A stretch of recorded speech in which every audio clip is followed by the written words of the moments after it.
Joshua 1. Now after the death of his servant Moses, the Lord spoke to Joshua, son of Nun, Moses' assistant, saying, Moses, my servant, is dead. Now therefore arise, you and all these people, and cross over the Jordan into the land that I am giving to the children of Israel. I have given you every place where the sole of your foot will tread, just as I promised to Moses. Your territory shall extend from the wilderness and Lebanon to the great river Euphrates, all the land of the Hittites, and west as far as the great sea. No one shall stand against you all the days of your life. As I was with Moses, so will I be with you. I will never leave you nor forsake you. Be strong and courageous, for you shall give these people the inheritance of the land that I swore to their fathers I would give them. Above all, be strong and very courageous. Be careful to observe all the law that my servant Moses commanded you. Do not turn from it to the right or to the left, so that you may prosper wherever you go. This book of the law must not depart from your mouth. Meditate on it day and night, so that you may be careful to do everything written in it. For then you will prosper and succeed in all you do. Have I not commanded you to be strong and courageous? Do not be afraid. Do not be discouraged, for the Lord your God is with you wherever you go. Then Joshua commanded the officers of the people, Go through the camp and tell the people, Prepare your provisions, for within 3 days you will cross the Jordan to go in and take possession of the land that the Lord your God is giving you to possess. But to the Reubenites, the Gadites, and the half-tribe of Manasseh, Joshua said, Remember what Moses, the servant of the Lord, commanded you, when he said, The Lord your God will give you rest, and he will give you this land. Your wives, your young children, and your livestock may remain in the land that Moses gave you on this side of the Jordan. But all your mighty men of valor must be armed for battle, to cross over ahead of your brothers and help them, until the Lord gives them rest, as he has done for you. And your brothers also possess the land that the Lord your God is giving them. Then you may return to the land of your inheritance, and take possession of that which Moses the servant of the Lord gave you on the east side of the Jordan. So they answered Joshua, Everything you have commanded us, we will do, and everywhere you send us, we will go. Just as we obeyed Moses in all things, so we will obey you. And may the Lord your God be with you, as he was with Moses. Anyone who rebels against your order and does not obey your words, all that you command him, will be put to death. Above all, be strong and courageous. Joshua 2. Then Joshua, son of Nun, secretly sent 2 spies from Shittim, saying, Go inspect the land, especially Jericho. So they went and entered the house of a prostitute named Rahab, and stayed there. And it was reported to the king of Jericho, Behold, some men of Israel have come here tonight to spy out the land. So the king of Jericho sent to Rahab and said, Bring out the men who came to you and entered your house, for they have come to spy out the whole land. But the woman had taken the 2 men and hidden them. So she said, Yes, the men did come to me, but I did not know where they had come from. At dusk, when the gate was about to close, the men went out, and I do not know which way they went. Pursue them quickly, and you may catch them. But Rahab had taken them up to the roof, and hidden them among the stalks of flax that she had laid out there. So the king's men set out in pursuit of the spies along the road to the fords of the Jordan, and as soon as they had gone out, the gate was shut. Before the spies lay down for the night, Rahab went up on the roof, and said to them, I know that the Lord has given you this land, and that the fear of you has fallen on us, so that all who dwell in the land are melting in fear of you. For we have heard how the Lord dried up the waters of the Red Sea before you, when you came out of Egypt, and what you did to Sihon and Og, the 2 kings of the Amorites across the Jordan, whom you devoted to destruction. When we heard this, our hearts melted, and everyone's courage failed because of you. For the Lord your God is God in the heavens above and on the earth below. Now therefore, please swear to me by the Lord that you will indeed show kindness to my family, because I showed kindness to you. Give me a sure sign that you will spare the lives of my father and mother, my brothers and sisters, and all who belong to them, and that you will deliver us from death." "Our lives for your lives," the men agreed. "If you do not report our mission, we will show you kindness and faithfulness when the Lord gives us the land." Then Rahab let them down by a rope through the window, since the house where she lived was built into the wall of the city. "Go to the hill country," she said, "so that your pursuers will not find you. Hide yourselves there for 3 days until they have returned. Then go on your way." The men said to her, "We will not be bound by this oath you made us swear, unless, when we enter the land, you have tied this scarlet cord in the window through which you let us down, and unless you have brought your father and mother and brothers and all your family into your house. If anyone goes out the door of your house into the street, his blood will be on his own head, and we will be innocent. But if a hand is laid on anyone with you in the house, his blood will be on our heads. And if you report our mission, we will be released from the oath you made us swear." "Let it be as you say," she replied, and she sent them away. And when they had gone, she tied the scarlet cord in the window. So the spies went out into the hill country and stayed there 3 days, until their pursuers had returned without finding them, having searched all along the road. Then the 2 men started back, came down from the hill country, and crossed the river. So they came to Joshua son of Nun, and reported all that had happened to them. "The Lord has surely delivered the entire land into our hands," they said to Joshua. "Indeed, all who dwell in the land are melting in fear of us." Joshua 3. Early the next morning, Joshua got up and left Shittim with all the Israelites. They went as far as the Jordan, where they camped before crossing over. After 3 days, the officers went through the camp and commanded the people, "When you see the ark of the covenant of the Lord your God being carried by the Levitical priests, you are to set out from your positions and follow it. But keep a distance of about 2,000 cubits between yourselves and the ark.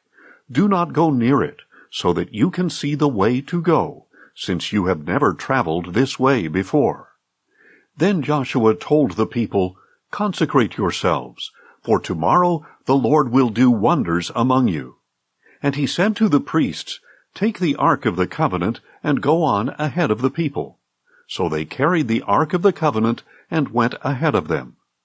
Now the Lord said to Joshua, "Today I will begin to exalt you in the sight of all Israel, so that they may know that I am with you just as I was with Moses. Command the priests carrying the ark of the covenant, when you reach the edge of the waters, stand in the Jordan." So Joshua told the Israelites, "Come here and listen to the words of the Lord your God."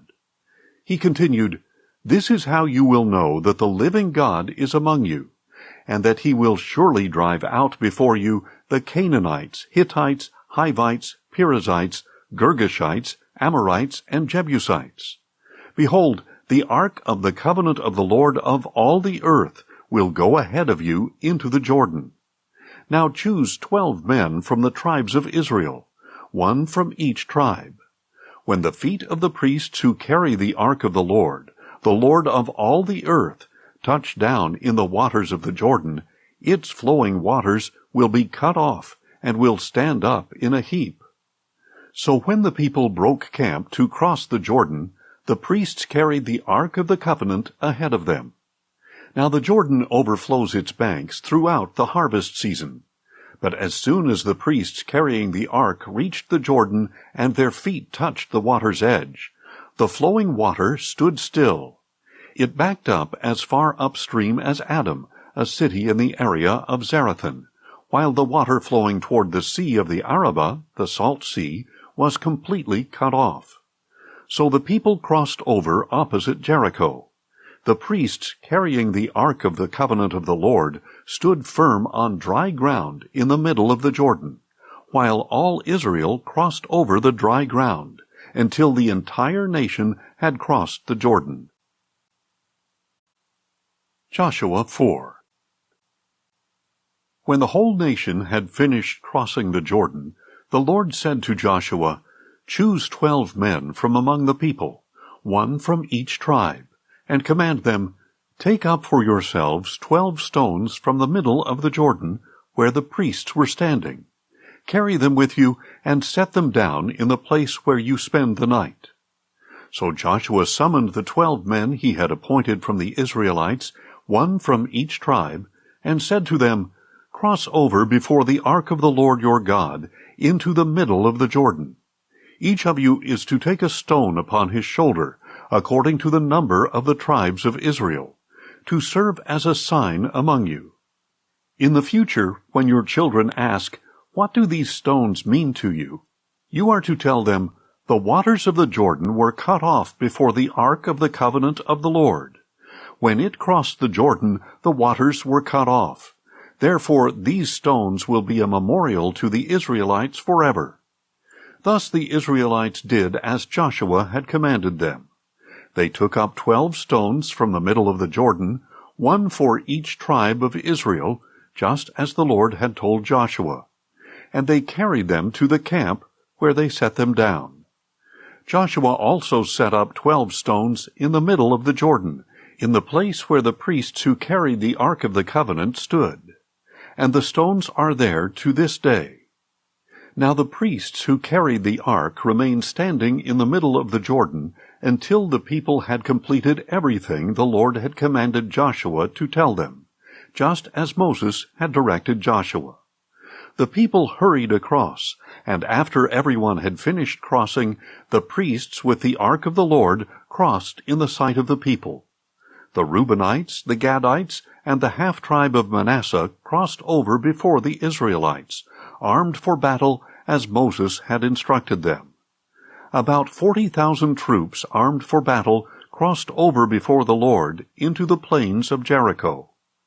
On that day the Lord exalted Joshua in the sight of all Israel, and they revered him all the days of his life, just as they had revered Moses. Then the Lord said to Joshua, "Command the priests who carry the ark of the testimony to come up from the Jordan." So Joshua commanded the priests, "Come up from the Jordan."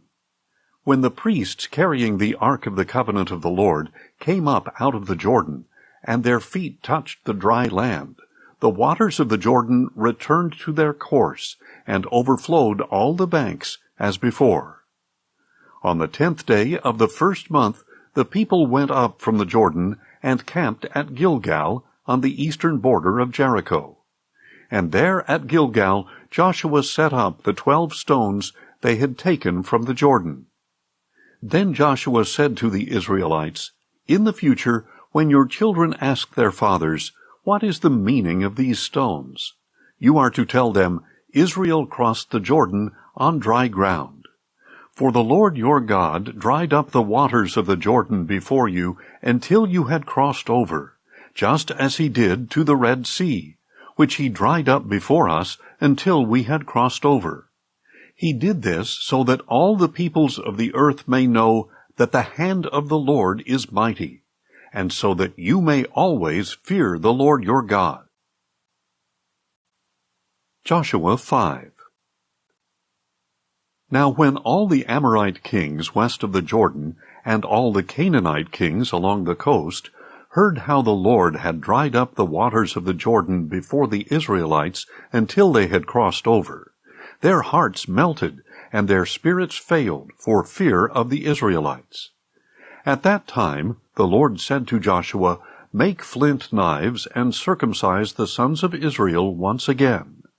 So Joshua made flint knives and circumcised the sons of Israel at Gibeath Ha'araleth.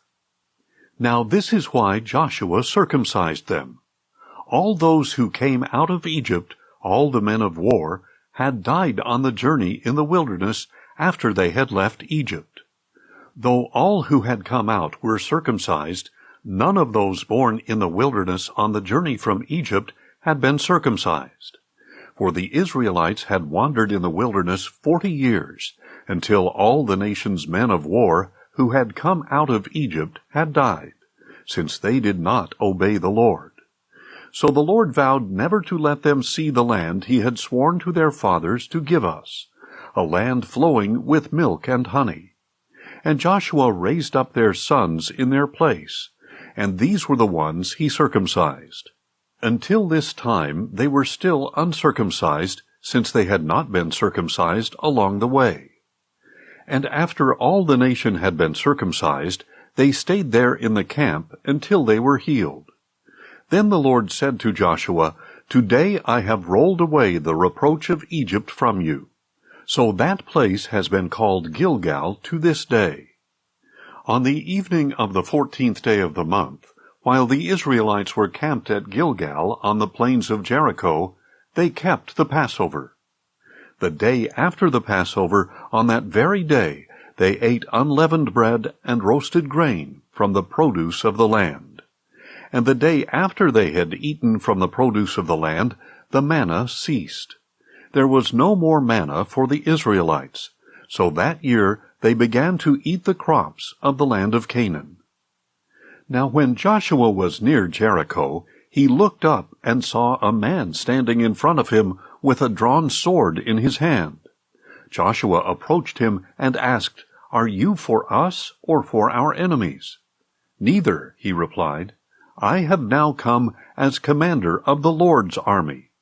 Then Joshua fell face down in reverence and asked him, "What does my Lord have to say to his servant?" The commander of the Lord's army replied, "Take off your sandals, for the place where you are standing is holy." And Joshua did so. Joshua 6. Now Jericho was tightly shut up because of the Israelites. No one went out, and no one came in. And the Lord said to Joshua, "Behold, I have delivered Jericho into your hand, along with its king and its mighty men of valor. March around the city with all the men of war, circling the city one time. Do this for 6 days. Have 7 priests carry 7 ram's horns in front of the ark. Then, on the 7th day, march around the city 7 times, while the priests blow the horns. And when there is a long blast of the ram's horn, and you hear its sound, have all the people give a mighty shout.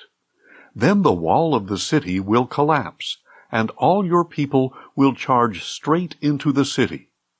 So Joshua son of Nun summoned the priests and said, "Take up the ark of the covenant, and have 7 priests carry 7 ram's horns in front of the ark of the Lord."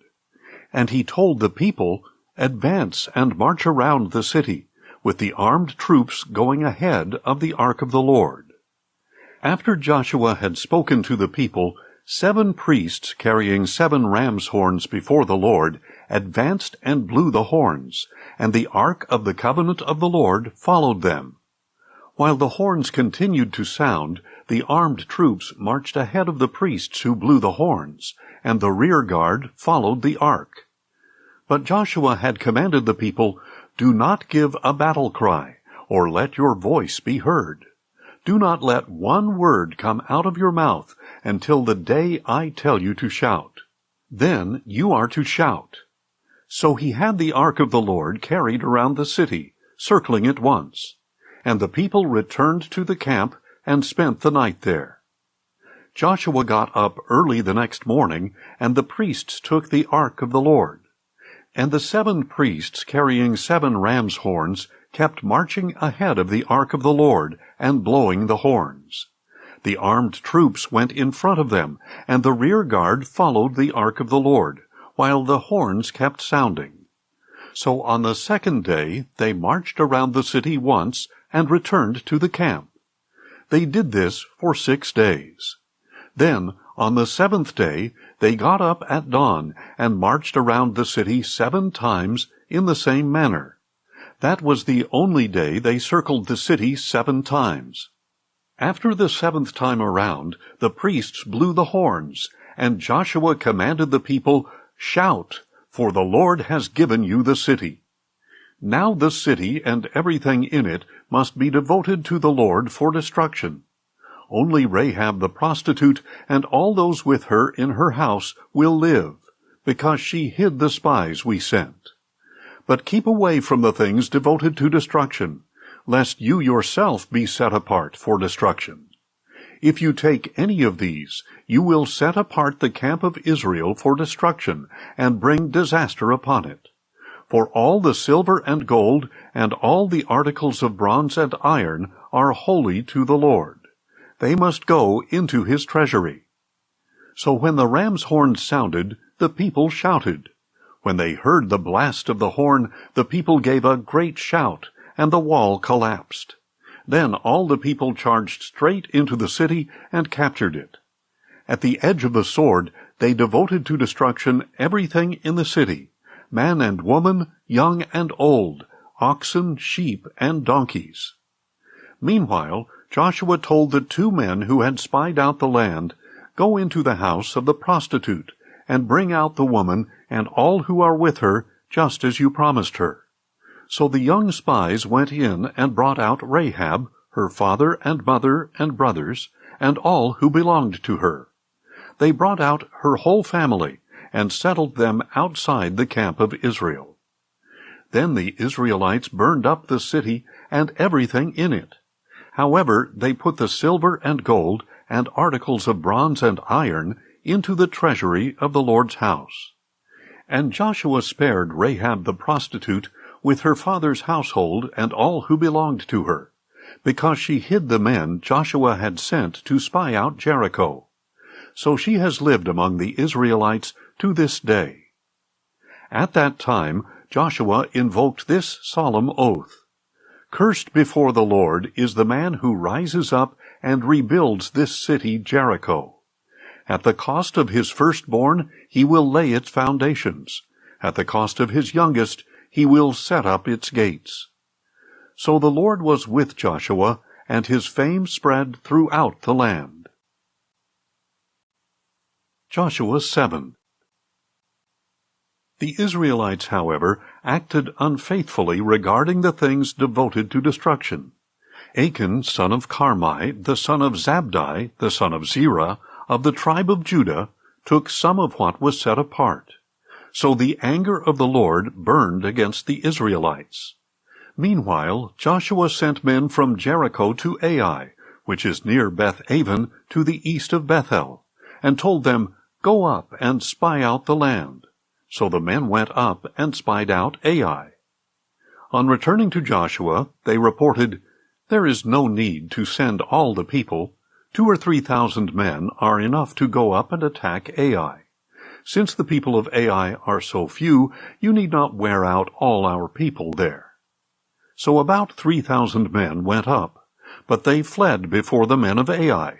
And the men of Ai struck down about 36 of them, chasing them from the gate as far as the quarries, and striking them down on the slopes. So the hearts of the people melted and became like water. Then Joshua tore his clothes and fell face down before the ark of the Lord until evening, as did the elders of Israel. And they all sprinkled dust on their heads. "O Lord God," Joshua said, "why did you ever bring this people across the Jordan to deliver us into the hand of the Amorites to be destroyed? If only we had been content to stay on the other side of the Jordan. O Lord, what can I say, now that Israel has turned its back and run from its enemies? When the Canaanites and all who live in the land hear about this, they will surround us and wipe out our name from the earth. Then what will you do for your great name?" But the Lord said to Joshua, "Stand up. Why have you fallen on your face? Israel has sinned. They have transgressed my covenant that I commanded them, and they have taken some of what was devoted to destruction. Indeed, they have stolen and lied, and they have put these things with their own possessions. This is why the Israelites cannot stand against their enemies. They will turn their backs and run from their enemies, because they themselves have been set apart for destruction. I will no longer be with you unless you remove from among you whatever is devoted to destruction. Get up and consecrate the people, saying, Consecrate yourselves for tomorrow, for this is what the Lord, the God of Israel, says. Among you, O Israel, there are things devoted to destruction. You cannot stand against your enemies until you remove them. In the morning you must present yourselves tribe by tribe. The tribe that the Lord selects shall come forward clan by clan, and the clan that the Lord selects shall come forward family by family, and the family that the Lord selects shall come forward man by man. The one who is caught with the things devoted to destruction must be burned, along with all that belongs to him, because he has transgressed the covenant of the Lord, and committed an outrage in Israel. So Joshua arose early the next morning, and had Israel come forward tribe by tribe, and the tribe of Judah was selected. He had the clans of Judah come forward, and the clan of the Zerahites was selected. He had the clan of the Zerahites come forward, and the family of Zabdi was selected. And he had the family of Zabdi come forward, man by man, and Achan, son of Carmi, the son of Zabdi, the son of Zerah, of the tribe of Judah, was selected.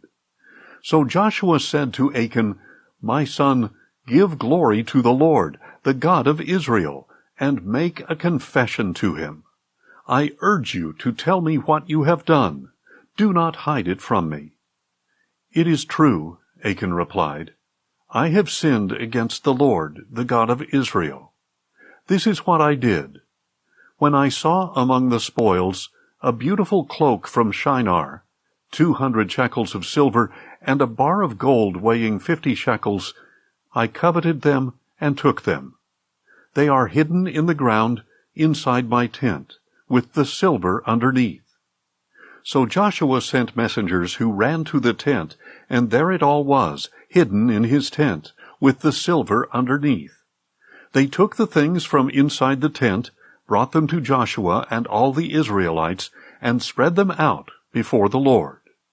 Then Joshua, together with all Israel, took Achan, son of Zerah, the silver, the cloak, the bar of gold, his sons and daughters, his oxen and donkeys and sheep, his tent, and everything else he owned, and brought them to the valley of Achor. Why have you brought this trouble upon us? Said Joshua. Today the Lord will bring trouble upon you. And all Israel stoned him to death. Then they stoned the others and burned their bodies. And they heaped over Achan a large pile of rocks that remains to this day. So the Lord turned from his burning anger. Therefore that place is called the Valley of Achor to this day. Joshua 8. Then the Lord said to Joshua, Do not be afraid or discouraged. Take the whole army with you, and go up and attack Ai. See, I have delivered into your hand the king of Ai, his people, his city, and his land. And you shall do to Ai and its king as you did to Jericho and its king, except that you may carry off their plunder and livestock for yourselves. Set up an ambush behind the city. So Joshua and the whole army set out to attack Ai. Joshua chose 30,000 mighty men of valor, and sent them out at night with these orders. Pay attention. You are to lie in ambush behind the city, not too far from it.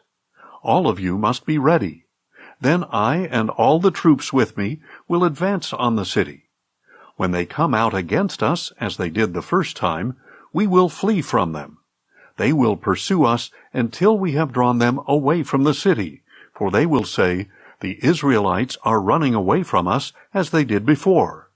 So as we flee from them, you are to rise from the ambush and seize the city, for the Lord your God will deliver it into your hand. And when you have taken the city, set it on fire. Do as the Lord has commanded. See, I have given you orders." So Joshua sent them out, and they went to the place of ambush and lay in wait between Bethel and Ai, to the west of Ai. But Joshua spent that night among the people. Joshua got up early the next morning and mobilized his men, and he and the elders of Israel marched before them up to Ai. Then all the troops who were with him marched up and approached the city.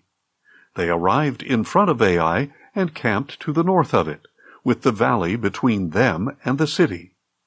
Now Joshua had taken about 5,000 men and set up an ambush between Bethel and Ai to the west of the city.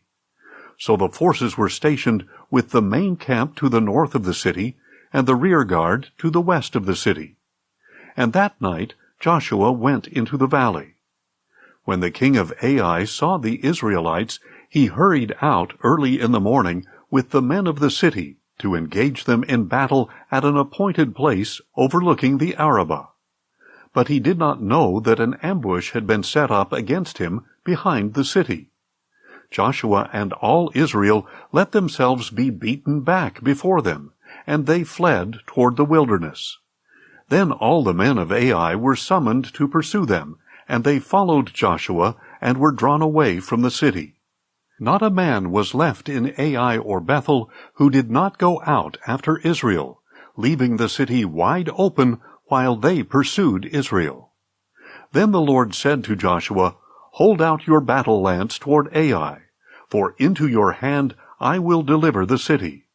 So Joshua held out his battle lance toward Ai, and as soon as he did so, the men in ambush rose quickly from their position.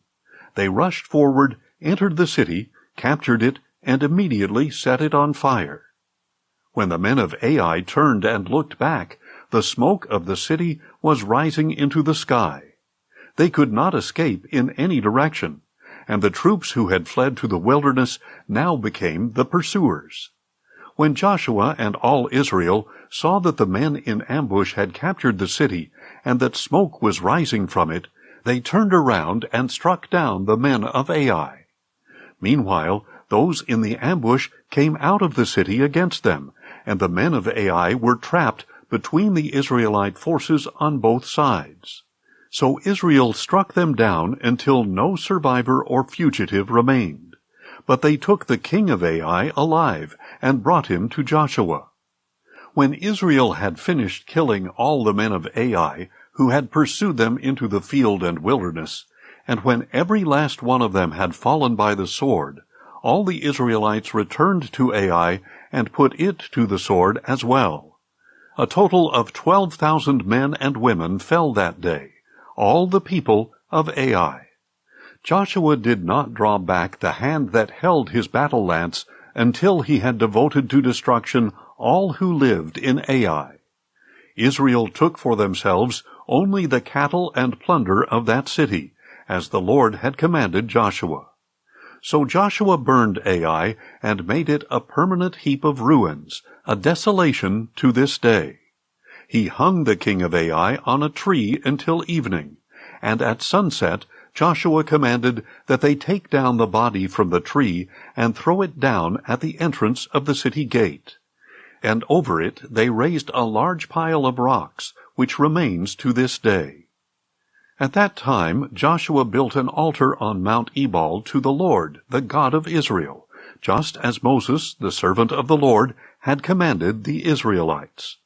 He built it according to what is written in the book of the law of Moses, an altar of uncut stones on which no iron tool has been used. And on it they offered burnt offerings to the Lord, and they sacrificed peace offerings. And there, in the presence of the Israelites, Joshua inscribed on the stones a copy of the law of Moses, which he had written. All Israel, foreigners and citizens alike, with their elders, officers, and judges, stood on both sides of the Ark of the Covenant of the Lord, facing the Levitical priests who carried it. Half of the people stood in front of Mount Gerizim, and half of them in front of Mount Ebal, as Moses, the servant of the Lord, had commanded earlier, to bless the people of Israel. Afterward, Joshua read aloud all the words of the law, the blessings and the curses, according to all that is written in the book of the law.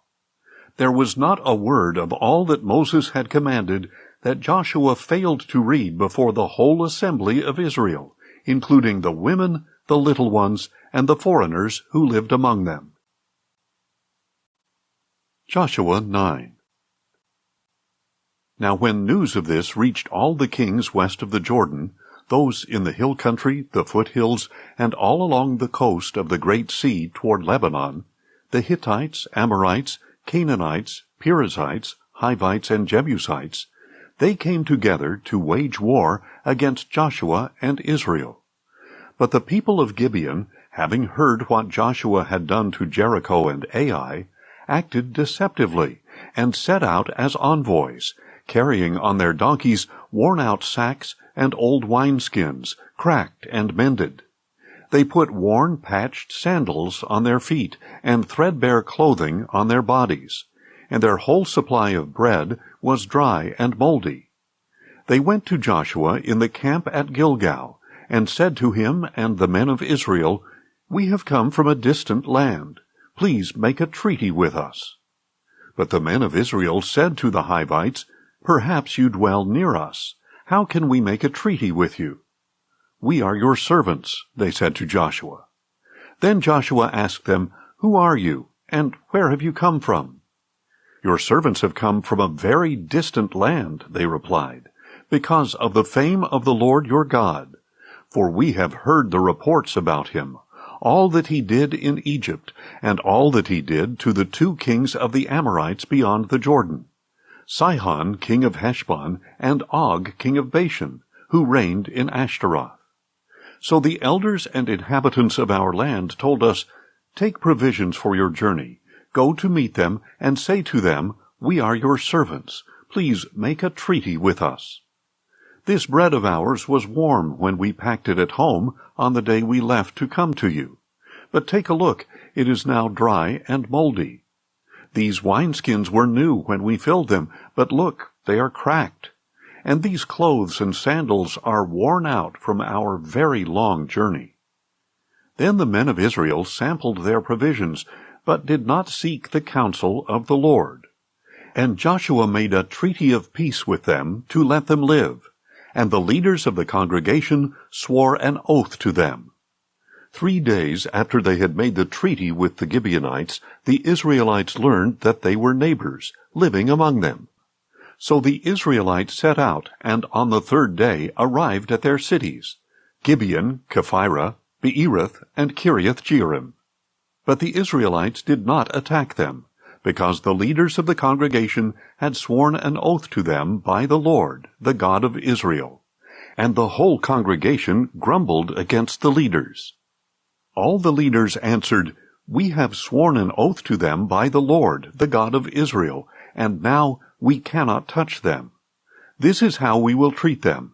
We will let them live, so that no wrath will fall on us because of the oath we swore to them." They continued, "Let them live, but let them be woodcutters and water carriers for the whole congregation." So the leaders kept their promise. Then Joshua summoned the Gibeonites and said, "Why did you deceive us by telling us you live far away from us, when in fact you live among us? Now therefore you are under a curse, and will perpetually serve as woodcutters and water carriers for the house of my God." The Gibeonites answered, "Your servants were told clearly that the Lord your God had commanded his servant Moses to give you all the land and wipe out all its inhabitants before you. So we greatly feared for our lives because of you, and that is why we have done this. Now we are in your hands. Do to us whatever seems good and right to you." So Joshua did this, and delivered them from the hands of the Israelites, and they did not kill the Gibeonites. On that day he made them woodcutters and water carriers, as they are to this day, for the congregation of the Lord, and for the altar at the place he would choose. Joshua 10. Now Adonizedek, king of Jerusalem, heard that Joshua had captured Ai, and devoted it to destruction, doing to Ai and its king as he had done to Jericho and its king, and that the people of Gibeon had made peace with Israel, and were living near them. So Adonizedek and his people were greatly alarmed, because Gibeon was a great city, like one of the royal cities. It was larger than Ai, and all its men were mighty. Therefore Adonizedek, king of Jerusalem, sent word to Hoham, king of Hebron, Piram, king of Jarmuth, Japhiah, king of Lachish, and Deber, king of Eglon, saying, Come up and help me. We will attack Gibeon, because they have made peace with Joshua and the Israelites. So the 5 kings of the Amorites, the kings of Jerusalem, Hebron, Jarmuth, Lachish, and Eglon, joined forces and advanced with all their armies. They camped before Gibeon and made war against it. Then the men of Gibeon sent word to Joshua in the camp at Gilgal, Do not abandon your servants. Come quickly and save us. Help us, because all the kings of the Amorites from the hill country have joined forces against us. So Joshua and his whole army, including all the mighty men of valor, came from Gilgal. The Lord said to Joshua, Do not be afraid of them, for I have delivered them into your hand. Not one of them shall stand against you. After marching all night from Gilgal, Joshua caught them by surprise. And the Lord threw them into confusion before Israel, who defeated them in a great slaughter at Gibeon, pursued them along the ascent to Beth-horon, and struck them down as far as Azekah and Makkedah. As they fled before Israel along the descent from Beth-horon to Azekah, the Lord cast down on them large hailstones from the sky, and more of them were killed by the hailstones than by the swords of the Israelites. On the day that the Lord gave the Amorites over to the Israelites, Joshua spoke to the Lord in the presence of Israel. O sun, stand still over Gibeon. O moon, over the valley of Aijalon. So the sun stood still, and the moon stopped until the nation took vengeance upon its enemies. Is this not written in the book of Jasher? So the sun stopped in the middle of the sky, and delayed going down about a full day. There has been no day like it before or since, when the Lord listened to the voice of a man, because the Lord fought for Israel. Then Joshua returned with all Israel to the camp at Gilgal. Now the 5 kings had fled and hidden in the cave at Makkedah. And Joshua was informed, The 5 kings have been found. They are hiding in the cave at Makkedah. So Joshua said, Roll large stones against the mouth of the cave, and post men there to guard them. But you do not stop there. Pursue your enemies and attack them from behind. Do not let them reach their cities, for the Lord your God has delivered them into your hand. So Joshua and the Israelites continued to inflict a terrible slaughter until they had finished them off, and the remaining survivors retreated to the fortified cities. The whole army returned safely to Joshua in the camp at Makkedah, and no one dared to utter a word against the Israelites. Then Joshua said, Open the mouth of the cave, and bring those 5 kings out to me. So they brought the 5 kings out of the cave, the kings of Jerusalem, Hebron, Jarmuth, Lachish, and Eglon. When they had brought the kings to Joshua, he summoned all the men of Israel, and said to the army commanders who had accompanied him, Come here, and put your feet on the necks of these kings. So the commanders came forward and put their feet on their necks. Do not be afraid or discouraged, Joshua said. Be strong and courageous, for the Lord will do this to all the enemies you fight.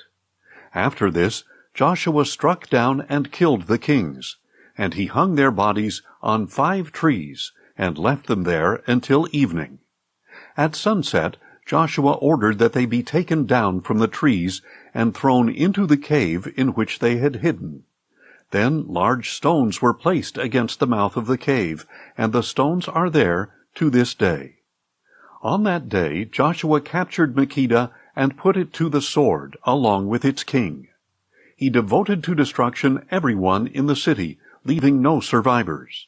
So he did to the king of Makkedah as he had done to the king of Jericho. Then Joshua and all Israel with him moved on from Makkedah to Libnah, and fought against Libnah. And the Lord also delivered that city and its king into the hand of Israel. And Joshua put all the people to the sword, leaving no survivors. And he did to the king of Libnah as he had done to the king of Jericho. And Joshua and all Israel with him moved on from Libnah to Lachish. They laid siege to it and fought against it. And the Lord delivered Lachish into the hand of Israel, and Joshua captured it on the 2nd day. He put all the people to the sword, just as he had done to Libnah. At that time Horam king of Gezer went to help Lachish, but Joshua struck him down along with his people, leaving no survivors. So Joshua moved on from Lachish to Eglon, and all Israel with him. They laid siege to it and fought against it. That day they captured Eglon and put it to the sword. And Joshua devoted to destruction everyone in the city, just as he had done to Lachish. Then Joshua and all Israel with him went up from Eglon to Hebron, and fought against it. They captured it and put to the sword its king, all its villages, and all the people. Joshua left no survivors, just as he had done at Eglon. He devoted to destruction Hebron and everyone in it. Finally, Joshua and all Israel with him turned toward Debir, and fought against it. And they captured Debir, its king, and all its villages. They put them to the sword, and devoted to destruction everyone in the city, leaving no survivors. Joshua did to Debir and its king as he had done to Hebron, and as he had done to Libnah and its king. So Joshua conquered the whole region, the hill country, the Negev, the foothills, and the slopes, together with all their kings, leaving no survivors. He devoted to destruction everything that breathed, just as the Lord, the God of Israel, had commanded. Joshua conquered the area from Kadesh Barnea to Gaza, and the whole region of Goshen as far as Gibeon. And because the Lord, the God of Israel, fought for Israel, Joshua captured all these kings and their land in one campaign. Then Joshua returned with all Israel to the camp at Gilgal. Joshua 11. Now when Jabin king of Hazor heard about these things, he sent word to Jobab king of Madon, to the kings of Shimron and Akshaph, to the kings of the north in the mountains, in the Arabah south of Kinnereth, in the foothills, and in Naphoth Dor to the west, to the Canaanites in the east and west, to the Amorites, Hittites, Perizzites, and Jebusites in the hill country, and to the Hivites at the foot of Hermon in the land of Mizpah. So these kings came out with all their armies, a multitude as numerous as the sand on the seashore, along with a great number of horses and chariots. All these kings joined forces and encamped at the waters of Merom to fight against Israel. Then the Lord said to Joshua, "Do not be afraid of them, for by this time tomorrow I will deliver all of them slain before Israel. You are to hamstring their horses and burn up their chariots." So by the waters of Merom, Joshua and his whole army came upon them suddenly and attacked them. And the Lord delivered them into the hand of Israel, who struck them down and pursued them all the way to Greater Sidon and Misrephoth-Maim, and eastward as far as the valley of Mizpah. They struck them down, leaving no survivors. Joshua treated them as the Lord had told him. He hamstrung their horses and burned up their chariots. At that time Joshua turned back and captured Hazor and put its king to the sword, because Hazor was formerly the head of all these kingdoms.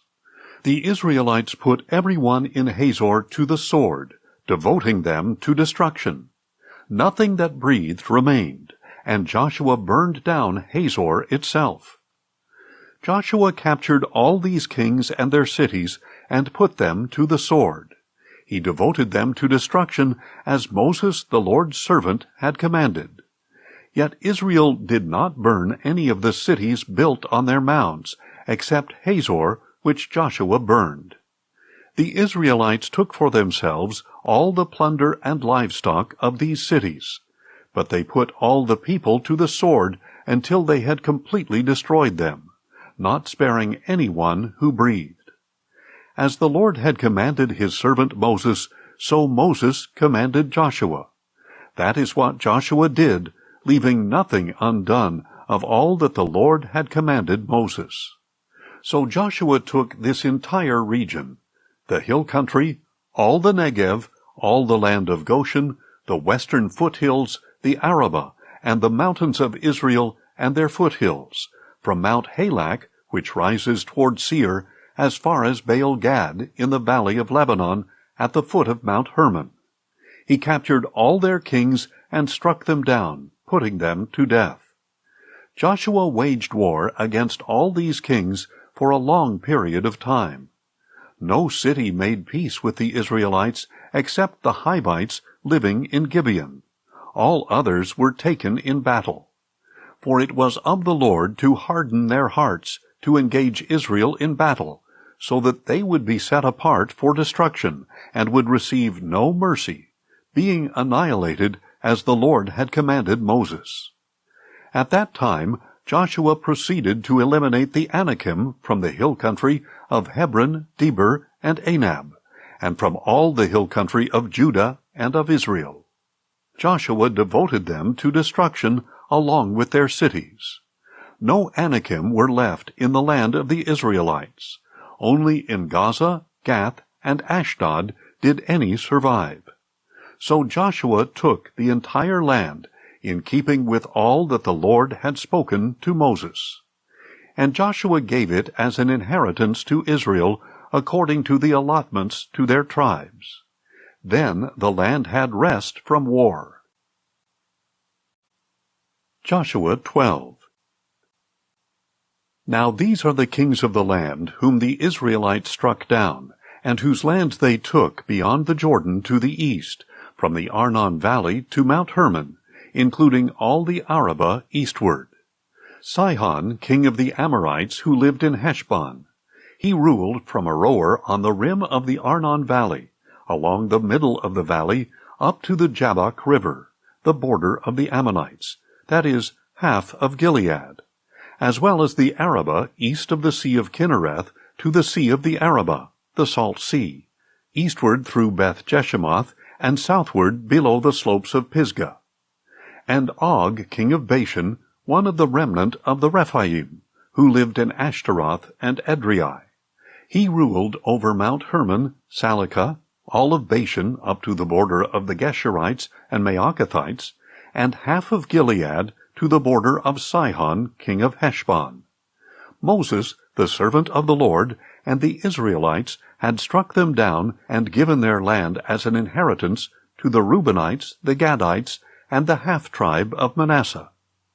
And these are the kings of the land that Joshua and the Israelites conquered beyond the Jordan to the west, from Baal Gad in the valley of Lebanon to Mount Halak, which rises toward Seir.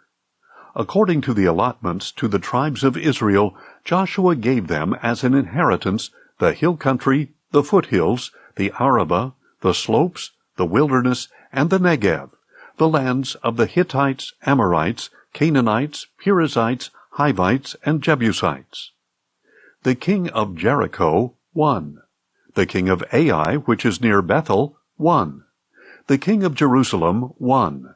The king of Hebron, 1. The king of Jarmuth, 1. The king of Lachish, 1. The king of Eglon, 1.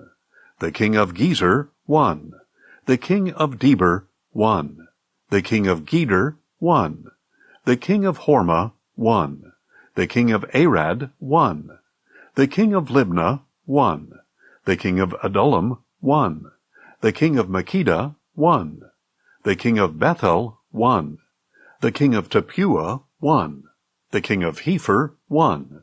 The king of Aphek, 1. The king of Lasharon, 1. The king of Madon, 1. The king of Hazor, 1. The king of Shimron-Meron, 1. The king of Akshaph, 1. The king of Taanach, 1. The king of Megiddo, 1. The king of Kedesh, 1. The king of Jokneam in Carmel, 1. The king of Dor in Naphath-dor, 1. The king of Goyim in Gilgal, 1. And the king of Tirzah, 1. So there were 31 kings in all. Joshua 13. Now Joshua was old and well along in years. And the Lord said to him, You are old and well along in years, but very much of the land remains to be possessed. This is the land that remains: all the territory of the Philistines and the Geshurites, from the Shihor east of Egypt to the territory of Ekron on the north, considered to be Canaanite territory; that of the 5 Philistine rulers of Gaza, Ashdod, Ashkelon, Gath, and Ekron, as well as that of the Avites.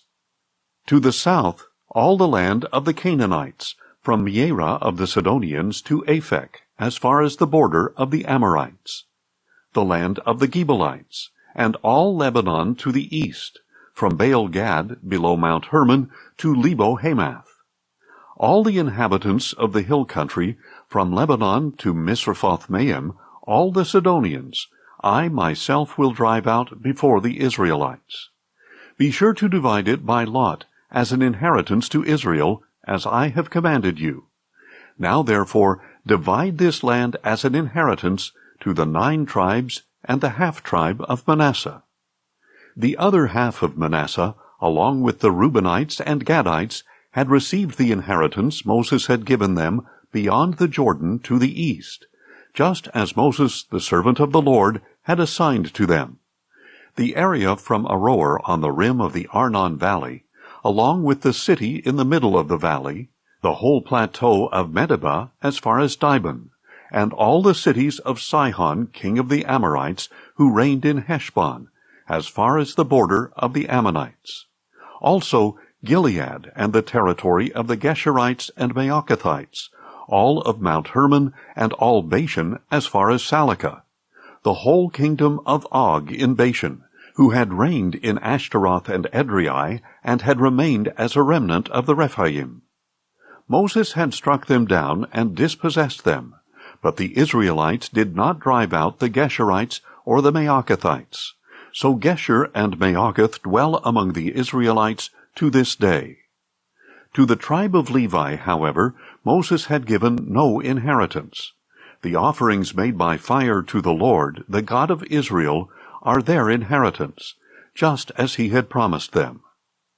This is what Moses had given to the clans of the tribe of Reuben: the territory from Aroer on the rim of the Arnon Valley, along with the city in the middle of the valley, to the whole plateau beyond Medeba, to Heshbon and all its cities on the plateau, including Dibon, Bamoth Baal, Beth Baal Meon, Jahaz, Kedemoth, Mephaath, Kiriathaim, Sibmah, Zereth Shahar on the hill in the valley, Beth Peor, the slopes of Pisgah, and Beth Jeshimoth, all the cities of the plateau, and all the kingdom of Sihon, king of the Amorites, who reigned in Heshbon until Moses killed him and the chiefs of Midian, Evi, Rekem, Zur, Hur, and Reba, the princes of Sihon who lived in the land. The Israelites also killed the diviner Balaam son of Beor, along with the others they put to the sword. And the border of the Reubenites was the bank of the Jordan. This was the inheritance of the clans of the Reubenites, including the cities and villages. This is what Moses had given to the clans of the tribe of Gad: the territory of Jazer, all the cities of Gilead, and half the land of the Ammonites as far as Aroer near Rabbah, the territory from Heshbon to Ramoth-Mizpah and Betonim, and from Mahanaim to the border of Debir, and in the valley Beth-haram, Beth-nimrah, Succoth, and Zaphon, with the rest of the kingdom of Sihon king of Heshbon, the territory on the east side of the Jordan up to the edge of the Sea of Kinnereth. This was the inheritance of the clans of the Gadites, including the cities and villages. This is what Moses had given to the clans of the half-tribe of Manasseh, that is, to half the tribe of the descendants of Manasseh. The territory from Mahanaim through all Bashan, all the kingdom of Og king of Bashan, including all the towns of Jair that are in Bashan, 60 cities, half of Gilead, and Ashtaroth and Edrei, the royal cities of Og in Bashan. All this was for the clans of the descendants of Machir, son of Manasseh, that is, half of the descendants of Machir. These were the portions Moses had given them on the plains of Moab beyond the Jordan, east of Jericho. To the tribe of Levi, however, Moses had given no inheritance. The Lord, the God of Israel, is their inheritance, just as he had promised them. Joshua 14. Now these are the portions that the Israelites inherited in the land of Canaan, as distributed by Eleazar the priest, Joshua son of Nun, and the heads of the families of the tribes of Israel. Their inheritance was assigned by lot for the 9½ tribes, as the Lord had commanded through Moses. For Moses had given the inheritance east of the Jordan to the other 2½ tribes, but he granted no inheritance among them to the Levites. The descendants of Joseph became 2 tribes, Manasseh and Ephraim, and no portion of the land was given to the Levites, except for cities in which to live, along with pasture lands for their flocks and herds. So the Israelites did as the Lord had commanded Moses, and they divided the land. Then the sons of Judah approached Joshua at Gilgal, and Caleb, son of Jephunneh the Kenizzite, said to him, "You know what the Lord said to Moses, the man of God, at Kadesh Barnea, about you and me. I was 40 years old when Moses, the servant of the Lord, sent me from Kadesh Barnea to spy out the land, and I brought back to him an honest report. Although my brothers who went with me made the hearts of the people melt with fear, I remained loyal to the Lord my God. On that day Moses swore to me, saying, 'Surely the land on which you have set foot will be an inheritance to you and your children forever, because you have wholly followed the Lord my God.' Now behold, as the Lord promised, he has kept me alive these 45 years since he spoke this word to Moses, while Israel wandered in the wilderness. So here I am today, 85 years old, still as strong today as I was the day Moses sent me out. As my strength was then, so it is now for war, for going out, and for coming in. Now therefore, give me this hill country that the Lord promised me on that day. For you yourself heard then that the Anakim were there, with great and fortified cities. Perhaps with the Lord's help I will drive them out, as the Lord has spoken." Then Joshua blessed Caleb, son of Jephunneh, and gave him Hebron as his inheritance. Therefore Hebron belongs to Caleb, son of Jephunneh the Kenizzite, as an inheritance to this day, because he wholly followed the Lord, the God of Israel. Hebron used to be called Kiriath Arba, after Arba, the greatest man among the Anakim. Then the land had rest from war.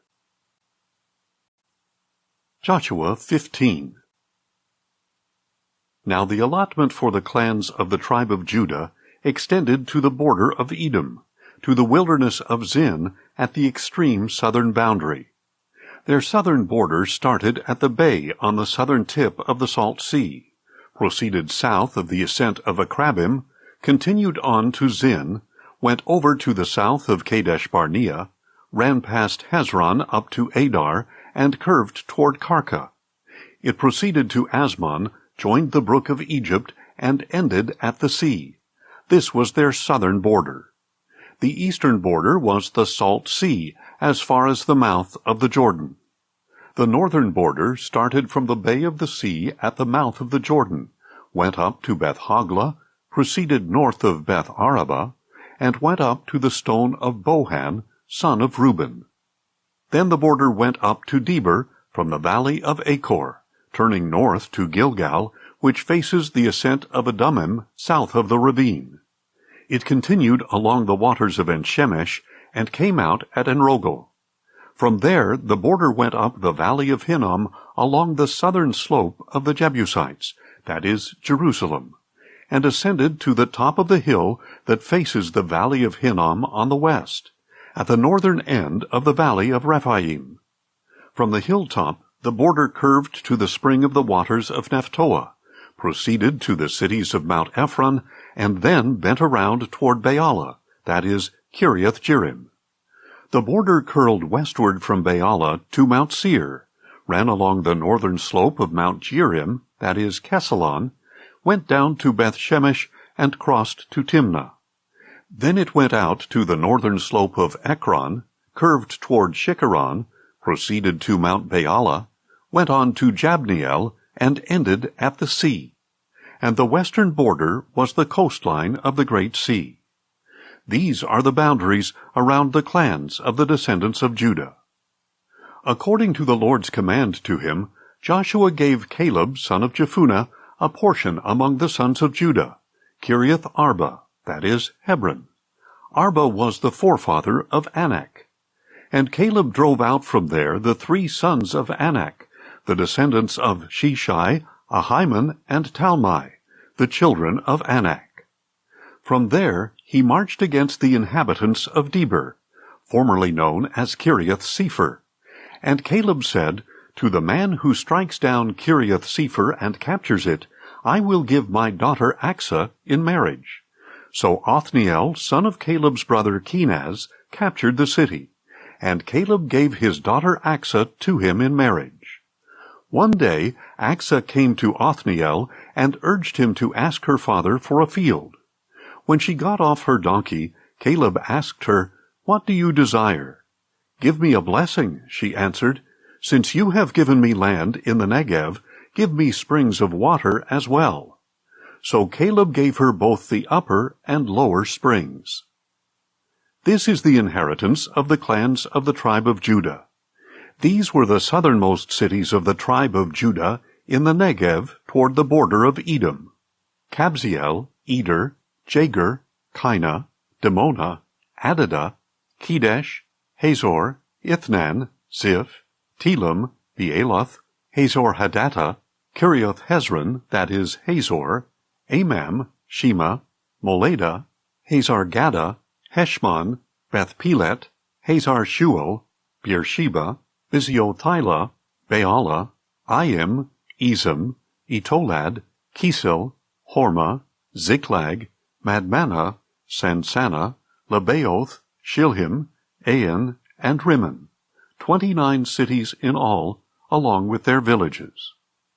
These were in the foothills: Eshtaol, Zorah, Ashna, Zanoah, En-Ganim, Tepuah, Enam, Jarmuth, Adullam, Soko, Azekah, Shearaim, Adathaim, and Gederah, or Gederathaim, 14 cities along with their villages. Zenan, Hadashah, Migdal-Gad, Dibon, Mizpah, Joktheel, Lachish, Bozkath, Eglon, Cabon, Lamas, Kitlish, Gederoth, Beth-Dagon, Naaman, and Makkedah, 16 cities along with their villages. Libnah, Ether, Ashan, Iftah, Ashna, Nezib, Keilah, Achzib, and Mareshah, 9 cities along with their villages. Ekron, with its towns and villages, from Ekron to the sea, all the cities near Ashdod along with their villages. Ashdod, with its towns and villages, Gaza, with its towns and villages, as far as the brook of Egypt and the coastline of the Great Sea. These were in the hill country. Shamir, Jatir, Soko, Dana, Kiriath-Sana, that is, Deber, Anab, Eshtemoh, Anim, Goshen, Holon, and Gilo, 11 cities along with their villages. Arab, Duma, Eshan, Janim, Beth-Tappuah, Aphekah, Humta, Kiriath-Arba, that is, Hebron, and Zior, 9 cities along with their villages. Maon, Carmel, Ziph, Juttah, Jezreel, Jokdeam, Zanoah, Cain, Gibeah, and Timnah, 10 cities along with their villages. Halehol, Bethzur, Geder, Maarath, Beth-Anoth, and Eltekon, 6 cities along with their villages. Kiriath-Baal, that is, Kiriath-Jearim, and Rabbah, 2 cities along with their villages. These were in the wilderness: Beth-Arabah, Middin, Sekekah, Nibshan, the city of salt, and En-Gedi, 6 cities along with their villages. But the descendants of Judah could not drive out the Jebusites living in Jerusalem. So to this day the Jebusites live there among the descendants of Judah. Joshua 16. The allotment for the descendants of Joseph extended from the Jordan at Jericho to the waters of Jericho on the east, through the wilderness that goes up from Jericho into the hill country of Bethel. It went on from Bethel, that is, Luz, and proceeded to the border of the Archites in Ataroth. Then it descended westward to the border of the Japhletites, as far as the border of Lower Beth-Horon, and on to Gezer, and it ended at the sea. So Ephraim and Manasseh, the sons of Joseph, received their inheritance. This was the territory of the descendants of Ephraim by their clans. The border of their inheritance went from Ataroth-Adar in the east to Upper Beth-Horon, and out toward the sea. From Mikmethath on the north, it turned eastward toward Taanath-Shiloh, and passed by it to Janoah on the east. From Janoah it went down to Ataroth and Naarah, and then reached Jericho, and came out at the Jordan. From Tappuah the border went westward to the brook of Cana, and ended at the sea. This was the inheritance of the clans of the tribe of Ephraim, along with all the cities and villages set apart for the descendants of Ephraim within the inheritance of Manasseh. But they did not drive out the Canaanites who lived in Gezer. So the Canaanites dwell among the Ephraimites to this day, but they are forced laborers. Joshua 17. Now this was the allotment for the tribe of Manasseh as Joseph's firstborn son, namely for Machir, the firstborn of Manasseh, and father of the Gileadites, who had received Gilead and Bashan, because Machir was a man of war. So this allotment was for the rest of the descendants of Manasseh, the clans of Abiezer, Helek, Asriel, Shechem, Hepher, and Shemida. These are the other male descendants of the clans of Manasseh, son of Joseph. But Zelophehad, son of Hepher, the son of Gilead, the son of Machir, the son of Manasseh, had no sons, but only daughters. These are the names of his daughters: Mahlah, Noah, Hoglah, Milcah, and Tirzah. They approached Eleazar the priest, Joshua son of Nun, and the leaders, and said, "The Lord commanded Moses to give us an inheritance among our brothers." So Joshua gave them an inheritance among their father's brothers, in keeping with the command of the Lord. Thus 10 shares fell to Manasseh, in addition to the land of Gilead and Bashan beyond the Jordan, because the daughters of Manasseh received an inheritance among his sons. And the land of Gilead belonged to the rest of the sons of Manasseh. Now the border of Manasseh went from Asher to Mikmethath near Shechem, then southward to include the inhabitants of En-Tappuah. The region of Tappuah belonged to Manasseh, but Tappuah itself, on the border of Manasseh, belonged to Ephraim. From there the border continued southward to the brook of Cana. There were cities belonging to Ephraim among the cities of Manasseh, but the border of Manasseh was on the north side of the brook, and ended at the sea. Ephraim's territory was to the south, and Manasseh's was to the north, having the sea as its border, and adjoining Asher on the north, and Issachar on the east. Within Issachar and Asher, Manasseh was assigned Bethshean, Ibleam, Dor, that is Naphath, Endor, Taanach, and Megiddo, each with their surrounding settlements. But the descendants of Manasseh were unable to occupy these cities, because the Canaanites were determined to stay in this land. However, when the Israelites grew stronger, they put the Canaanites to forced labor, but they failed to drive them out completely. Then the sons of Joseph said to Joshua, "Why have you given us only one portion as an inheritance? We have many people, because the Lord has blessed us abundantly." Joshua answered them, "If you have so many people that the hill country of Ephraim is too small for you, go to the forest and clear for yourself an area in the land of the Perizzites and the Rephaim." "The hill country is not enough for us," they replied, "and all the Canaanites who live in the valley have iron chariots, both in Bethshean with its towns, and in the valley of Jezreel." So Joshua said to the house of Joseph, to Ephraim and Manasseh, "You have many people and great strength. You shall not have just one allotment, because the hill country will be yours as well. It is a forest. Clear it, and its farthest limits will be yours. Although the Canaanites have iron chariots, and although they are strong, you can drive them out." Joshua 18. Then the whole congregation of Israel assembled at Shiloh, and set up the tent of meeting there. And though the land was subdued before them, there were still 7 tribes of Israel who had not yet received their inheritance. So Joshua said to the Israelites, "How long will you put off entering and possessing the land that the Lord, the God of your fathers, has given you?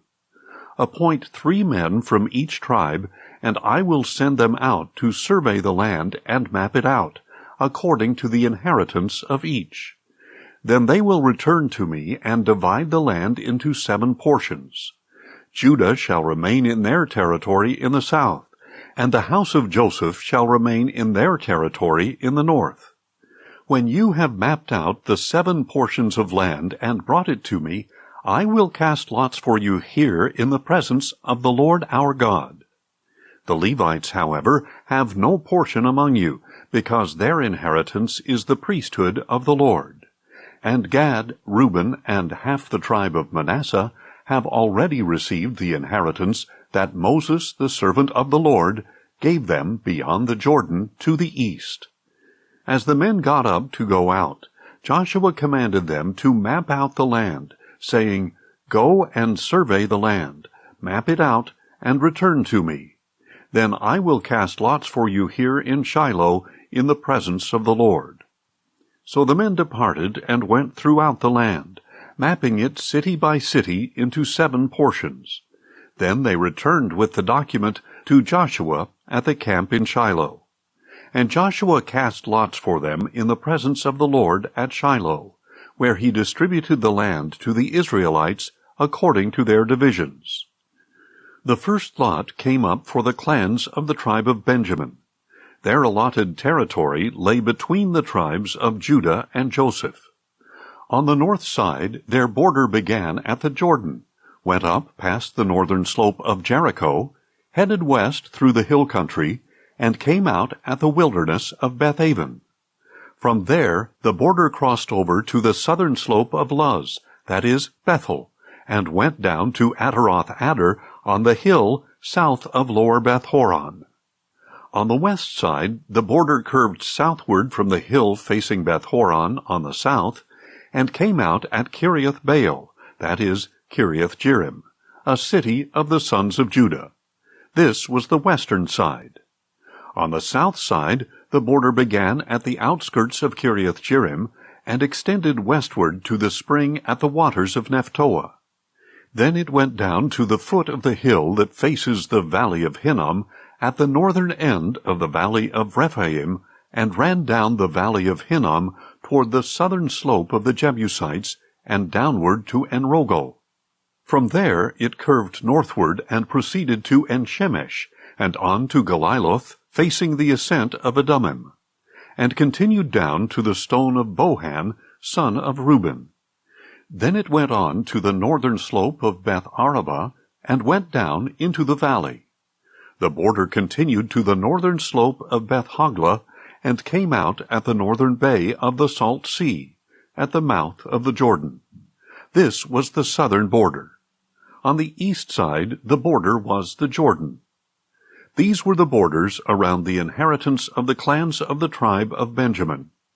These were the cities of the clans of the tribe of Benjamin: Jericho, Beth Hoglah, Emek Keziz, Beth Arabah, Zemaraim, Bethel, Avim, Para, Ophrah, Kepher Ammoni, Ophni, and Geba, 12 cities along with their villages: Gibeon, Ramah, Beeroth, Mizpah, Kephirah, Moza, Rechem, Irpeel, Taralah, Zelah, Haelath, Jebus, that is, Jerusalem, Gibeah, and Kiriath-Jearim, 14 cities along with their villages. This was the inheritance of the clans of the tribe of Benjamin. Joshua 19. The second lot came out for the clans of the tribe of Simeon. Their inheritance lay within the territory of Judah, and included Beersheba, or Sheba, Moladah, Hazar-Shual, Bela, Ezem, El-Tolad, Bethel, Hormah, Ziklag, Beth-Markaboth, Hazar-Susa, Beth-Lebaoth, and Sheruhen, 13 cities along with their villages. Ain, Rimmon, Ether, and Ashan, 4 cities along with their villages, and all the villages surrounding these cities as far as Balath-beer, Ramah of the Negev. This was the inheritance of the clans of the tribe of Simeon. The inheritance of the Simeonites was taken from the territory of Judah, because the share for Judah's descendants was too large for them. So the Simeonites received an inheritance within Judah's portion. The third lot came up for the clans of the tribe of Zebulun. The border of their inheritance stretched as far as Sarid. It went up westward to Maralah, reached Dabbesheth, and met the brook east of Jokneam. From Sarid it turned eastward along the border of Kisloth-Tabor, and went on to Daberath and up to Japhiah. From there it crossed eastward to Gath-Hepher, and to Athkazin. It extended to Rimmon, and curved around toward Neah. Then the border circled around the north side of Neah to Hanathon, and ended at the valley of Ifta-el. It also included Katath, Nahalal, Shimron, Idalah, and Bethlehem. There were 12 cities along with their villages. This was the inheritance of the clans of the tribe of Zebulun, including these cities and their villages. The fourth lot came out for the clans of the tribe of Issachar. Their territory included Jezreel, Kesaloth, Shunem, Hapharaim, Shihon, Anaharoth, Rabbith, Kishion, Ebez, Remeth, Enganim, Enhaddah, and Beth-Paziz. The border reached Tabor, Shehazumah, and Beth-Shemesh, and ended at the Jordan. There were 16 cities along with their villages.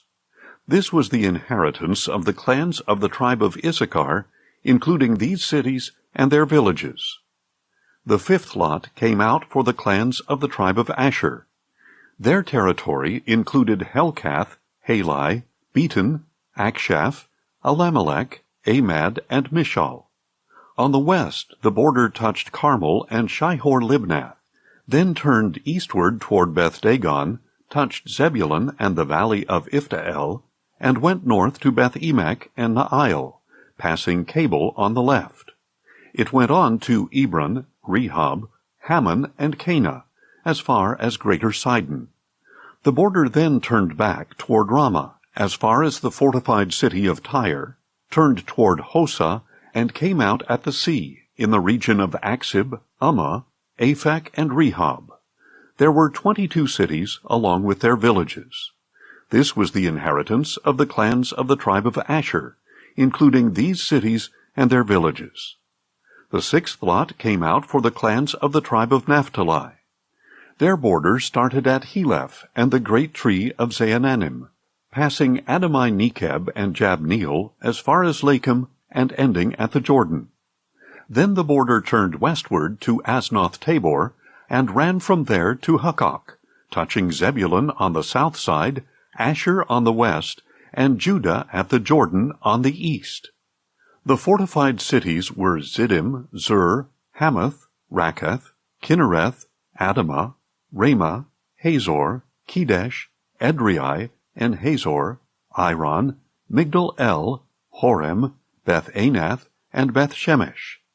There were 19 cities along with their villages. This was the inheritance of the clans of the tribe of Naphtali, including these cities and their villages. The seventh lot came out for the clans of the tribe of Dan. The territory of their inheritance included Zorah, Eshtaol, Shemesh, Shaalabin, Aijalon, Ithla, Elon, Timnah, Ekron, Eltekah, Gibbethon, Baalath, Jehud, Beni-Berak, Gath-Rimmon, Mejarkon, and Rakkon, including the territory across from Joppa. Later, when the territory of the Danites was lost to them, they went up and fought against Leshem, captured it, and put it to the sword. So they took possession of Leshem, settled there, and renamed it after their father Dan. This was the inheritance of the clans of the tribe of Dan, including these cities and their villages.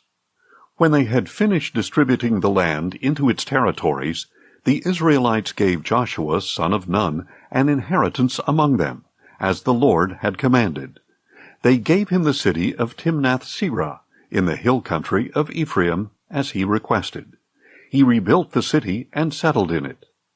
These are the inheritances that Eleazar the priest, Joshua son of Nun, and the heads of the families distributed by lot to the tribes of Israel at Shiloh before the Lord at the entrance to the tent of meeting. So they finished dividing up the land. Joshua 20. Then the Lord said to Joshua, "Tell the Israelites to designate the cities of refuge as I instructed you through Moses, so that anyone who kills another unintentionally or accidentally may flee there. These will be your refuge from the avenger of blood. When someone flees to one of these cities, stands at the entrance of the city gate, and states his case before its elders, they are to bring him into the city, and give him a place to live among them. Now if the avenger of blood pursues him, they must not surrender the manslayer into his hand, because that man killed his neighbor accidentally without prior malice. He is to stay in that city until he stands trial before the assembly, and until the death of the high priest serving at that time. Then the manslayer may return to his own home in the city from which he fled." So they set apart Kedesh in Galilee in the hill country of Naphtali, Shechem in the hill country of Ephraim, and Kiriath Arba, that is Hebron, in the hill country of Judah. And beyond the Jordan, east of Jericho, they designated Bezer on the wilderness plateau from the tribe of Reuben, Ramoth in Gilead from the tribe of Gad, and Golan in Bashan from the tribe of Manasseh. These are the cities appointed for all the Israelites and foreigners among them, so that anyone who kills a person unintentionally may flee there, and not die by the hand of the avenger of blood prior to standing trial before the assembly. Joshua 21. Now the family heads of the Levites approached Eleazar the priest, Joshua son of Nun, and the heads of the other tribes of Israel at Shiloh in the land of Canaan, and said to them, "The Lord commanded through Moses that we be given cities in which to live, together with pasture lands for our livestock." So by the command of the Lord, the Israelites gave the Levites these cities and their pasture lands out of their own inheritance. The first lot came out for the Kohathite clans. The Levites, who were descendants of Aaron the priest, received 13 cities by lot from the tribes of Judah, Simeon, and Benjamin. The remaining descendants of Kohath received 10 cities by lot from the tribes of Ephraim, Dan, and the half-tribe of Manasseh. The descendants of Gershon received 13 cities by lot from the tribes of Issachar, Asher, Naphtali, and the half-tribe of Manasseh in Bashan. And the descendants of Berean received 12 cities from the tribes of Reuben, Gad, and Zebulun. So the Israelites allotted to the Levites these cities together with their pasture lands, as the Lord had commanded through Moses. From the tribes of Judah and Simeon they designated these cities by name to the descendants of Aaron from the Kohathite clans of the Levites, because the first lot fell to them. They gave them Kiriath Arba, that is Hebron, with its surrounding pasture lands in the hill country of Judah. Arba was the father of Anak. But they had given the fields and villages around the city to Caleb son of Jephunneh as his possession. So to the descendants of Aaron the priest they gave these cities together with their pasture lands: Hebron, a city of refuge for the manslayer; Libnah, Jattir, Eshtemoa, Holon, Deber, Ain, Juttah, and Beth-Shemesh, 9 cities from these 2 tribes, together with their pasture lands. And from the tribe of Benjamin they gave them Gibeon, Geba, Anathoth, and Almon, 4 cities together with their pasture lands. In all, 13 cities, together with their pasture lands, were given to the priests, the descendants of Aaron. The remaining Kohathite clans of the Levites were allotted these cities. From the tribe of Ephraim they were given Shechem in the hill country of Ephraim, a city of refuge for the manslayer; Gezer, Kibzaim, and Beth-horon, 4 cities together with their pasture lands. From the tribe of Dan they were given Eltekeh, Gibbethon, Aijalon, and Gathrimmon, 4 cities together with their pasture lands. And from the half-tribe of Manasseh they were given Taanach and Gathrimmon, 2 cities together with their pasture lands. In all, 10 cities together with their pasture lands were given to the rest of the Kohathite clans. This is what the Levite clans of the Gershonites were given. From the half-tribe of Manasseh they were given Golan in Bashan, a city of refuge for the manslayer, and Beeshterah, 2 cities together with their pasture lands. From the tribe of Issachar they were given Kishion, Daberath, Jarmuth, and En-gammon, 4 cities together with their pasture lands. From the tribe of Asher they were given Mishal, Abdon, Helkath, and Rehob, 4 cities together with their pasture lands. And from the tribe of Naphtali they were given Kedesh in Galilee, a city of refuge for the manslayer, Hamath-dor, and Kartan, 3 cities together with their pasture lands. In all, 13 cities together with their pasture lands were given to the Gershonite clans. This is what the Merarite clan, the rest of the Levites, were given. From the tribe of Zebulun they were given Jokneam, Karta, Dimnah, and Nahalal, 4 cities together with their pasture lands. From the tribe of Reuben they were given Bezer, Jahaz, Kedemoth, and Mephaath, 4 cities together with their pasture lands. And from the tribe of Gad they were given Ramoth in Gilead, a city of refuge for the manslayer, Mahanaim, Heshbon, and Jazer, 4 cities in all, together with their pasture lands. In all, 12 cities were allotted to the clans of Merari, the remaining Levite clans. For the Levites, then, there were 48 cities in all, together with their pasture lands, within the territory of the Israelites. Each of these cities had its own surrounding pasture lands. This was true for all the cities. Thus the Lord gave Israel all the land he had sworn to give their fathers, and they took possession of it and settled in it. And the Lord gave them rest on every side, just as he had sworn to their fathers. None of their enemies could stand against them, for the Lord delivered all their enemies into their hand. Not one of all the Lord's good promises to the house of Israel had failed. Everything was fulfilled. Joshua 22. Then Joshua summoned the Reubenites, the Gadites, and the half-tribe of Manasseh, and told them, "You have done all that Moses the servant of the Lord commanded you, and you have obeyed my voice in all that I commanded you.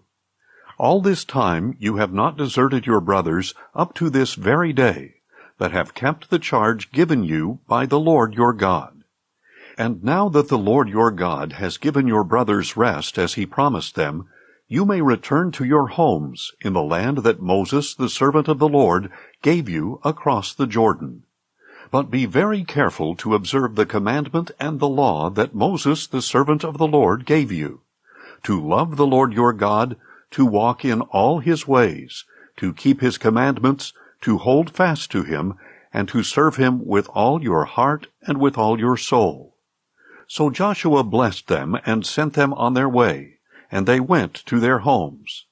To the half-tribe of Manasseh Moses had given land in Bashan, and to the other half Joshua gave land on the west side of the Jordan among their brothers. When Joshua sent them to their homes, he blessed them, saying, "Return to your homes with your great wealth, with immense herds of livestock, with silver, gold, bronze, iron, and very many clothes. Divide with your brothers the spoil of your enemies." So the Reubenites, the Gadites, and the half-tribe of Manasseh left the Israelites at Shiloh in the land of Canaan to return to their own land of Gilead, which they had acquired according to the command of the Lord through Moses.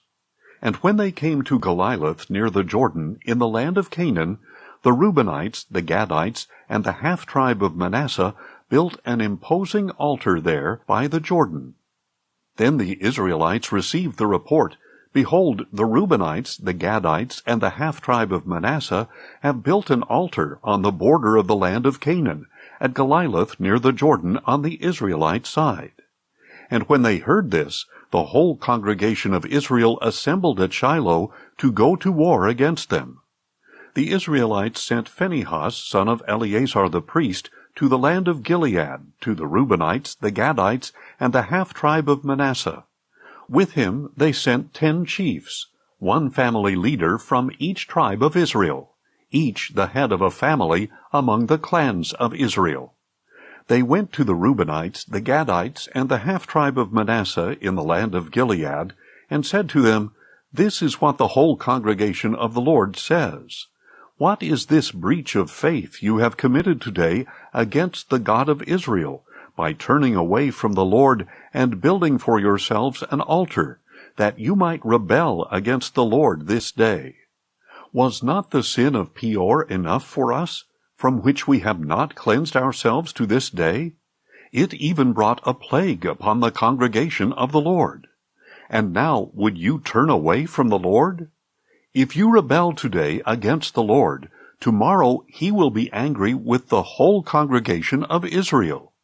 If indeed the land of your inheritance is unclean, then cross over to the land of the Lord's possession, where the Lord's tabernacle stands, and take possession of it among us. But do not rebel against the Lord or against us by building for yourselves an altar other than the altar of the Lord our God. Was not Achan son of Zerah unfaithful regarding what was set apart for destruction, bringing wrath upon the whole congregation of Israel? Yet it was not only Achan who perished because of his sin. Then the Reubenites, the Gadites, and the half-tribe of Manasseh answered the leaders of the clans of Israel, "The Lord, the Mighty One, is God. The Lord, the Mighty One, is God. He knows, and may Israel also know. If this was in rebellion or breach of faith against the Lord, do not spare us today. If we have built for ourselves an altar to turn away from him and to offer burnt offerings and grain offerings on it, or to sacrifice fellowship offerings on it, may the Lord himself hold us accountable. But in fact, we have done this for fear that in the future your descendants might say to ours, What have you to do with the Lord, the God of Israel? For the Lord has made the Jordan a border between us and you Reubenites and Gadites. You have no share in the Lord. So your descendants could cause ours to stop fearing the Lord. That is why we said, Let us take action and build an altar for ourselves, but not for burnt offerings or sacrifices. Rather, let it be a witness between us and you and the generations to come, that we will worship the Lord in his presence with our burnt offerings, sacrifices, and peace offerings. Then, in the future, your descendants cannot say to ours, You have no share in the Lord. Therefore we said, If they ever say this to us or to our descendants, we will answer, Look at the replica of the altar of the Lord that our fathers made, not for burnt offerings or sacrifices, but as a witness between us and you. Far be it from us to rebel against the Lord and turn away from him today by building an altar for burnt offerings, grain offerings, or sacrifices other than the altar of the Lord our God, which stands before his tabernacle. When Phinehas the priest and the chiefs of the congregation, the heads of Israel's clans who were with him, heard what the descendants of Reuben, Gad, and Manasseh had to say, they were satisfied. Phinehas, son of Eleazar the priest, said to the descendants of Reuben, Gad, and Manasseh, Today we know that the Lord is among us, because you have not committed this breach of faith against him. Consequently, you have delivered the Israelites from the hand of the Lord.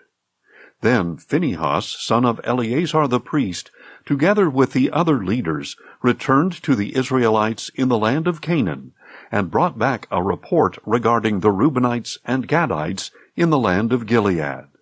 The Israelites were satisfied with the report, and they blessed God and spoke no more about going to war against them to destroy the land where the Reubenites and Gadites lived. So the Reubenites and Gadites named the altar Witness, for they said, It is a witness between us that the Lord is God. Joshua 23. A long time after the Lord had given Israel rest from all the enemies around them, when Joshua was old and well along in years, he summoned all Israel, including its elders, leaders, judges, and officers. I am old and well along in years, he said, and you have seen everything that the Lord your God has done to all these nations for your sake, because it was the Lord your God who fought for you. See, I have allotted as an inheritance to your tribes these remaining nations, including all the nations I have already cut off, from the Jordan westward to the great sea. The Lord your God will push them out of your way and drive them out before you, so that you can take possession of their land, as the Lord your God promised you. Be very strong then, so that you can keep and obey all that is written in the book of the law of Moses, not turning aside from it to the right or to the left, so you are not to associate with these nations that remain among you. You must not call on the names of their gods or swear by them, and you must not serve them or bow down to them.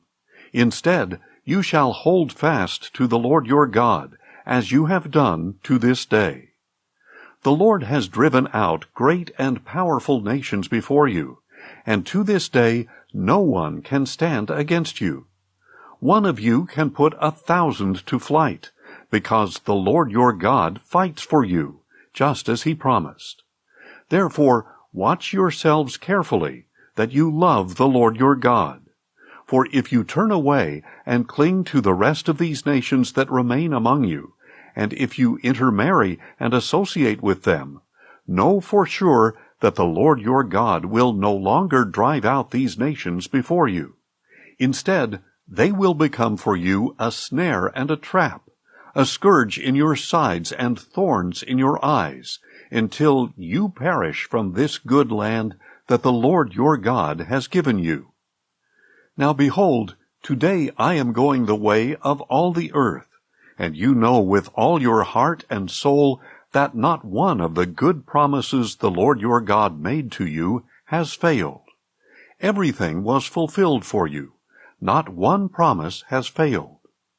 But just as every good thing the Lord your God promised you has come to pass, likewise the Lord will bring upon you the calamity he has threatened, until he has destroyed you from this good land he has given you. If you transgress the covenant of the Lord your God, which he commanded you, and go and serve other gods and bow down to them, then the anger of the Lord will burn against you, and you will quickly perish from this good land he has given you. Joshua 24. Then Joshua assembled all the tribes of Israel at Shechem. He summoned the elders, leaders, judges, and officers of Israel, and they presented themselves before God. And Joshua said to all the people, "This is what the Lord, the God of Israel, says. Long ago your fathers, including Terah, the father of Abraham and Nahor, lived beyond the Euphrates and worshipped other gods. But I took your father Abraham from beyond the Euphrates, and led him through all the land of Canaan, and I multiplied his descendants. I gave him Isaac, and to Isaac I gave Jacob and Esau. I gave Esau Mount Seir to possess, but Jacob and his sons went down to Egypt. Then I sent Moses and Aaron, and I afflicted the Egyptians by what I did there, and afterward I brought you out. When I brought your fathers out of Egypt, and you reached the Red Sea, the Egyptians pursued them with chariots and horsemen as far as the Red Sea. So your fathers cried out to the Lord, and he put darkness between you and the Egyptians, over whom he brought the sea and engulfed them. Your very eyes saw what I did to the Egyptians. Then you lived in the wilderness for a long time.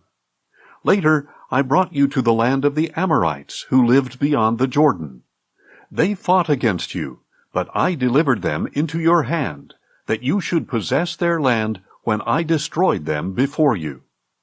Then Balak, son of Zippor, the king of Moab, set out to fight against Israel. He sent for Balaam, son of Beor, to curse you, but I would not listen to Balaam. So he blessed you again and again, and I delivered you from his hand. After this, you crossed the Jordan and came to Jericho. The people of Jericho fought against you, as did the Amorites, Perizzites, Canaanites, Hittites, Girgashites, Hivites, and Jebusites, and I delivered them into your hand. I sent the hornet ahead of you, and it drove out the 2 Amorite kings before you, but not by your own sword or bow. So I gave you a land on which you did not toil, and cities that you did not build, and now you live in them, and eat from vineyards and olive groves that you did not plant. Now therefore fear the Lord, and serve him in sincerity and truth. Cast aside the gods your fathers served beyond the Euphrates and in Egypt, and serve the Lord. But if it is unpleasing in your sight to serve the Lord, then choose for yourselves this day whom you will serve, whether the gods your fathers served beyond the Euphrates, or the gods of the Amorites in whose land you are living. As for me and my house, we will serve the Lord." The people replied, "Far be it from us to forsake the Lord to serve other gods. For the Lord our God brought us and our fathers out of the land of Egypt, out of the house of slavery, and performed these great signs before our eyes. He also protected us throughout our journey, and among all the nations through which we traveled. And the Lord drove out before us all the nations, including the Amorites who lived in the land. We too will serve the Lord, because he is our God." But Joshua said to the people, You are not able to serve the Lord, for he is a holy God. He is a jealous God. He will not forgive your rebellion or your sins. If you forsake the Lord and serve foreign gods, he will turn and bring disaster on you and consume you, even after he has been good to you. No, replied the people, we will serve the Lord. Then Joshua told them, You are witnesses against yourselves that you have chosen to serve the Lord. We are witnesses, they said. Now therefore, he said, Get rid of the foreign gods among you, and incline your hearts to the Lord, the God of Israel. So the people said to Joshua, We will serve the Lord our God, and obey his voice. On that day Joshua made a covenant for the people, and there at Shechem he established for them a statute and ordinance. Joshua recorded these things in the book of the law of God. Then he took a large stone and set it up there under the oak that was near the sanctuary of the Lord. And Joshua said to all the people, You see this stone. It will be a witness against us, for it has heard all the words the Lord has spoken to us, and it will be a witness against you if you ever deny your God. Then Joshua sent the people away, each to his own inheritance. Some time later, Joshua, son of Nun, the servant of the Lord, died at the age of 110. And they buried him in the land of his inheritance, at Timnath-Serah, in the hill country of Ephraim, north of Mount Gaash.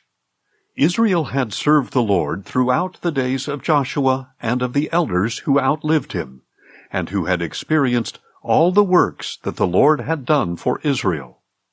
And the bones of Joseph, which the Israelites had brought up out of Egypt, were buried at Shechem in the plot of land that Jacob had purchased from the sons of Hamor, Shechem's father, for 100 pieces of silver. So it became an inheritance for Joseph's descendants. Eleazar, son of Aaron, also died, and they buried him at Gibeah, which had been given to his son Phinehas in the hill country of Ephraim.